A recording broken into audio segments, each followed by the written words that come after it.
কফ র জবর কর, ইয়া জবর ইয়া, করিয়া। তা দুই জের তিং, কর ইয়া তিং। কফ র পেশ কুর, বা আলিফ জবর বা, কুর বা, নুন আলিফ দুই জবর না। দেখেন এখানে ওয়াকফ হওয়ার কারণে দুই জবরের পরে যদি ওয়াকফ হয় তাহলে এক জবর বাদ দিয়ে এক আলিফ টান দিতে হবে না। করিয়াতিন কুরবানা, করিয়াতিন কুরবানা।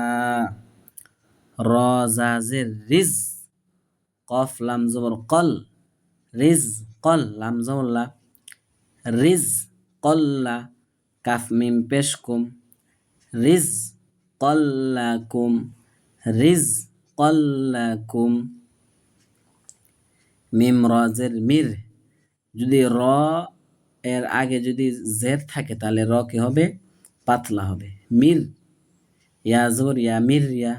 তা দুই জের তিন, মির ইয়া তিন। এখানে দেখেন অক্ফ, এই কারণে কি হবে? এটা গুলতা সাকিন হয়ে যাবে এবং হা হয়ে যাবে।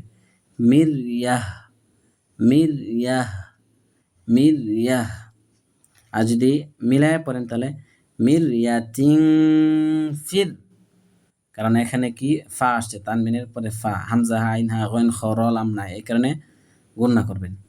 মির ইয়াতিং, ফা র জের ফির, আইন ওয়াও জবর আও, ফির আও নুন জবর না, ফির আও না। মির ইয়াহ, ফির আও না। জাল লাম জের জিল, হামজা ওয়াও জবর আও, জিল আও। তা আলিফ জবর তা, দাল জের দি, তা দি। অক্ফ হওয়ার কারণে সাকিন হবে এবং এখানে তিন আলিফ টান দিতে হবে, কারণ জবরের পরে খালি লিফ, পেশের পরে জজমুল, আওয়াজের পরে জজমুল ইয়া, তারপরে যদি অক্ফ হয় তাহলে কি করতে হবে? তিন আলিফ টান দিতে হবে। দিল আও তাদ, দিল আও তাদ। লাম আল্লাহ শব্দের আগে যদি জবর অথবা পেশ থাকে তাহলে লামটা পুর করে পড়তে হবে, মোটা করে পড়তে হবে। আর যদি জের থাকে, দেখেন এখানে জের, এটা মোটা হবে, এটা পাতলা হবে, পাতলা হবে। হামজা লাম জবর আল, লাম খারা জবর লা, আল্লাহ। হামজা লাম জবর আল, লাম খারা জবর লা, আল্লাহ। খারা জবর এক আলিফ টান, হা পেশ হু, আল্লাহ। আর ওয়াকফ হওয়ার কারণে আল্লাহ, আল্লাহ। এখানে তিন আলিফ টান হবে, কারণ হচ্ছে যদি ওয়াকফের আগে যদি কি করেন, সাকিন দেন, তারপরে যদি এগুলো এই খারা জবর, খারা জুলটা পেশ এগুলো হয়, অথবা ওই মধ্যে তবা এই যেটা জবরের পরে খালি আলিফ, পেশের পরে জজমুল, আওয়াজের পরে জজমুল, তাহলে তিন আলিফ টান দিতে হবে। আল্লাহ।